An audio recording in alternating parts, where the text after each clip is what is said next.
Hello everyone, welcome to my channel. आज हम लोग का टॉपिक है टोकन्स एंड उसके टाइप्स। पहले हम लोग समझाएंगे टोकन क्या होते हैं, उसके टाइप्स क्या होते हैं, उसके बाद उसके कई एग्जांपल देखेंगे। तो टोकन क्या होता है? Token is the smallest unit of programme.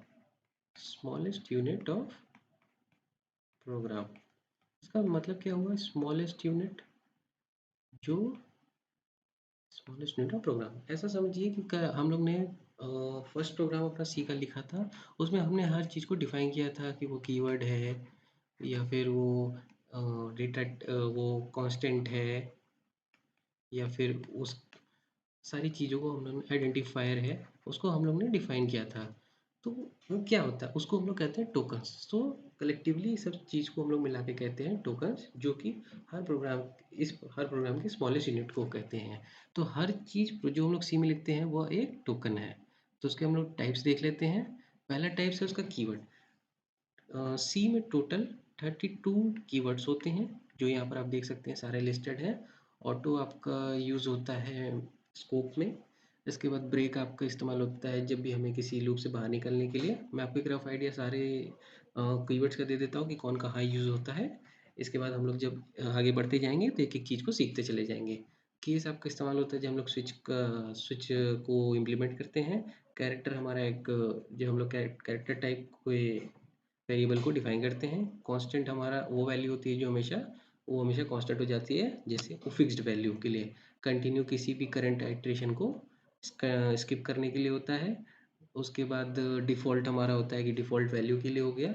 Do हमारा डू व्हाइल में इस्तेमाल होता है। डबल हमारा जो हम लोग डिफाइन करते हैं किसी वेरिएबल को, तो उसमें डबल हम लोग कर सकते हैं, जैसे लॉन्ग इंटीजर कैर, वैसे एक डबल भी होता है। इफ एल्स कंडीशनल जब पढ़ेंगे तो एल्स होगा। इसी तरह आप सारे देखेंगे तो कहीं ना कहीं फ्लोट है, फॉर आपका लूपिंग में इस्तेमाल होता है। इफ आपका कंडीशनल में होता है। इसके बाद रिटर्न हो गया। रिटर्न हम लोग ने पढ़ा है अभी तक, साइज ऑफ निकालने के लिए होता है कि किसी भी वैल्यू का, किसी भी वेरिएबल का साइज़ क्या है। इसके बाद स्टैटिक वेरिएबल्स होते हैं। 3 तरह के वेरिएबल्स होते हैं। उसमें भी एक स्टैटिक वेरिएबल होता है जो किसी भी वैल्यू को स्टोर करता है, उसकी वैल्यू चेंज नहीं होने देता, स्टोर करके रखता है। उसके बाद स्ट्रक्चर, आप जब लोग लिंक लिस्ट पढ़ेंगे तो उसमें स्ट्रक्चर का यूज़ करेंगे। स्विच केस का होता है। टाइप डेफ होता है नाम बदलने के लिए। व्हाइल का इस्तेमाल करेंगे, वॉइड का होगा। इसी तरह टोटल 32 कीवर्ड्स होते हैं जिनको हम लोग आने वाले वीडियोस में पढ़ेंगे और उनको अच्छे से समझेंगे, तब आप लोग की ज़्यादा क्लैरिटी होगी इंट लॉन्ग वगैरह। ठीक है, आगे बढ़ते हैं। इसमें आइडेंटिफायर क्या होता है, मैंने आपको बताया था कि जब हम लोग ने मेन का नाम लिखा था वो आइडेंटिफायर था। ये हमने एक वेरिएबल लिया था, वो भी एक आइडेंटिफायर था। तो बेसिकली आइडेंटिफायर क्या होता है? आइडेंटिफायर हमेशा, आइडेंटिफायर हम लोग कहते हैं name of variable, function, array, या जो भी हम लोग लेते हैं। ठीक है, कोई भी चीज़ हम लोग डिफाइन करते हैं कभी भी सी प्रोग्रामिंग में, तो उसको एक नेम देते हैं। तो उस नेम को हम लोग कहते हैं आइडेंटिफायर। आइडेंटिफायर का मतलब ये होता है कि उस चीज़ को लोग आइडेंटिफाई कर रहे हैं, टू आइडेंटिफाई। तो उसी इसीलिए उसका नाम पड़ा आइडेंटिफायर। आइडेंटिफायर लिखने के भी कुछ रूल्स होते हैं। पहला रूल होता है कि जब भी आइडेंटिफायर लिखिए तो हमेशा उसका स्टार्ट या तो लेटर से होगा या तो अंडरस्कोर से होगा। ठीक है, कभी भी हम लोग उसको डिजिट से स्टार्ट नहीं कर सकते हैं। ठीक है, अभी हम लोग इसको समझेंगे। दूसरा है कि हमेशा आप आइडेंटिफायर को जब भी लिखेंगे तो उसमें लेटर हो सकता है, डिजिट हो सकता है, या फिर अंडरस्कोर हो सकता है। ध्यान दीजिएगा, ये कंपलसरी नहीं है कि साथ तो सब एक साथ हो, मग लेकिन और आप इसको इस्तेमाल कर सकते हैं।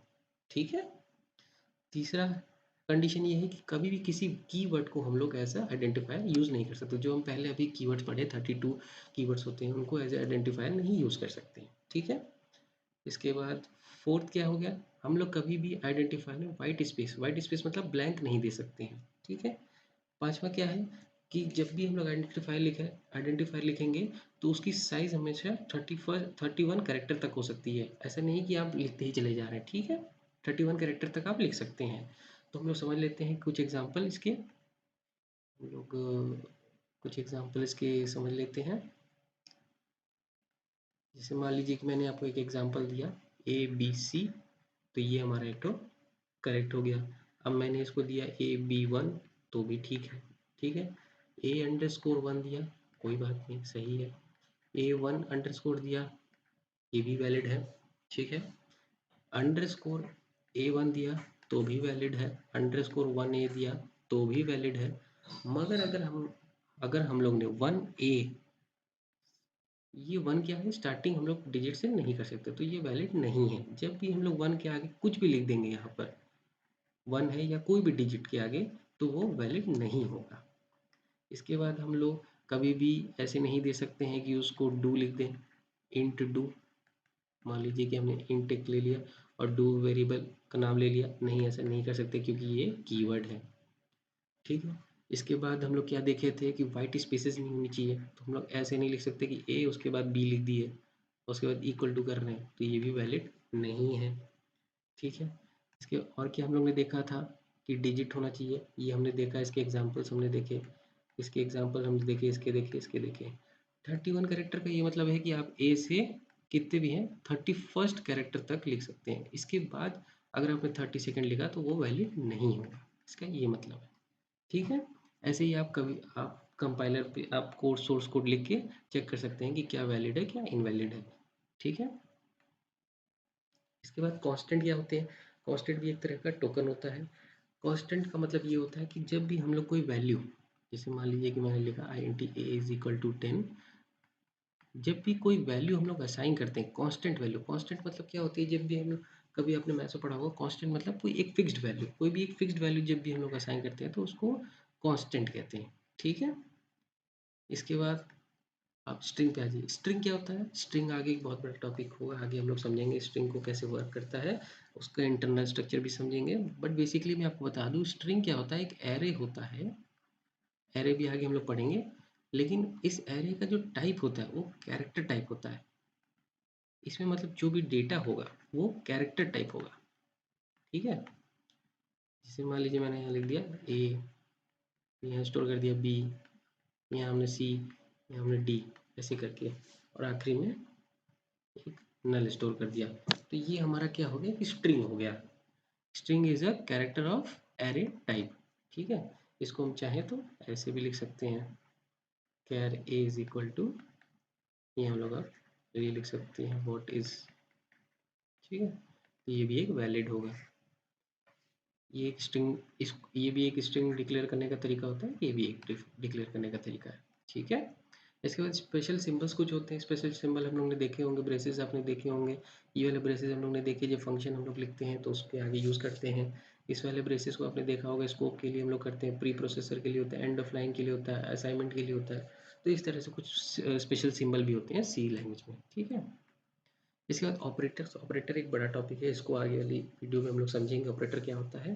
बट मेजरली ऑपरेटर को हम लोग 3 टाइप में बांट सकते हैं, unary operator, binary operator, ternary operator. Unary operator का ये मतलब होता है कि जब भी हमें, अनरी का मतलब होता है 1, अनरी मतलब 1, यूनिक 1, 1 मीन्स यहाँ पर 1 ऑपरेंड की बात हो रही है। जब भी हम लोग किसी 1 ऑपरेंड पे कोई ऑपरेटर यूज़ करते हैं जहाँ पर हमें सिर्फ 1 ऑपरेंड की नीड होती है, जैसे मान लीजिए -1, तो ये क्या, 1 क्या है, ऑपरेंड हो गया, माइनस क्या हो गया, करेक्ट ऑपरेटर हो गया, तो ये क्या है, यूनरी -1, ठीक है। +1 हम लोग जनरली लिखते नहीं हैं, +1 का मतलब 1 ही होता है, बट ये भी एक अनरी ऑपरेटर है, ठीक है। जब 1 सिंगल प्लस की बात कर रहा हूँ मैं, 1 प्लस, ये हमारा अनरी ऑपरेटर हो गया। बाइनरी ऑपरेटर ये होता है जिसमें हमें 2 ऑपरेंड की नीड होती है। 2 ऑपरेंड जैसे हम लोग ने बेसिक कैलकुलेशन किया होगा, ए प्लस बी, ए माइनस बी। आगे हम लोग और इसको समझेंगे, काफ़ी ये वास्ट टॉपिक है, इसको आगे हम लोग करेक्ट समझेंगे कि बाइनरी ऑपरेटर कई तरह के भी होते हैं, उनको सारी चीज़ों को हम लोग डिटेल में आगे समझेंगे। फिलहाल के लिए जैसे ये हमने लिखा ए प्लस बी, ए माइनस बी, इसमें क्या है, 2 ऑपरेंड यूज़ हो रहा है, तो इसलिए हम लोग कहते हैं इसको बाइनरी। टर्नरी ऑपरेटर क्या होता है, टर्नरी ऑपरेटर का सिंटेक्स ये होता है, इसका ये मतलब होता है कि यहाँ पर हम लोग क्या करते हैं, कंडीशन लिखते हैं, कंडीशन, ठीक है। और यहाँ पर यस होता है तो ये एग्जीक्यूट होता है, नो होता है तो ये। जब भी हम लोग कोई कंडीशन लिखेंगे तो उसका एक वैल्यू आएगा कि वो यस है या नो है, ठीक है। ऐसा समझिए कि वो ट्रू है या फॉल्स है। अगर वो ट्रू है तो ये कोलन देख रहे हैं, इसको, ये भी एक स्पेशल सिंबल है, कोलन के पहले वाली जो वैल्यू हो, अगर वो ट्रू है तो ये एग्जीक्यूट होगी, और अगर फॉल्स है तो नो हो, ये वाली एग्जीक्यूट होगी, ठीक है। जैसे मान लीजिए कि मैंने लिख दिया कि 3 is greater than 2 question mark. इसके बाद हमने मान लीजिए यहाँ पर प्रिंट एफ करके प्रिंट कराया यस, और यहाँ पर कोलन लिख के प्रिंट एफ लिख के मान लीजिए हमने यहाँ लिख दिया नो। इसके बाद यहाँ सेमीकोलन। इसका ये मतलब हो गया कि क्या हमारा 3 2 से बड़ा है, यस। अगर बड़ा है तो ये एग्जीक्यूट होगा और आउटपुट पे हमारा यस लिख के आ जाएगा। अगर मान लीजिए मैंने इसको अपोजिट कर दिया, मान लीजिए मैं यहाँ 2 कर देता हूँ, यहाँ 3 कर देता हूँ, तो अभी वैल्यू फॉल्स हो जाएगी, और जैसी फॉल्स हो जाएगी तो हमारी सेकंड वैल्यू एग्जीक्यूट हो जाएगी। जहाँ जो हमने यहाँ पर स्टेटमेंट लिखा होगा सेकंड स्टेटमेंट वो एग्जीक्यूट हो जाएगा, और जो भी वो टास्क होगा परफॉर्म हो जाएगा। यहाँ पर हमारा नो है तो हमारे आउटपुट पे नो प्रिंट हो जाएगा। ठीक है, तो ये हमारा ऑपरेटर्स है। इसको आने वाली वीडियो में हम लोग और समझेंगे। Thank you for watching.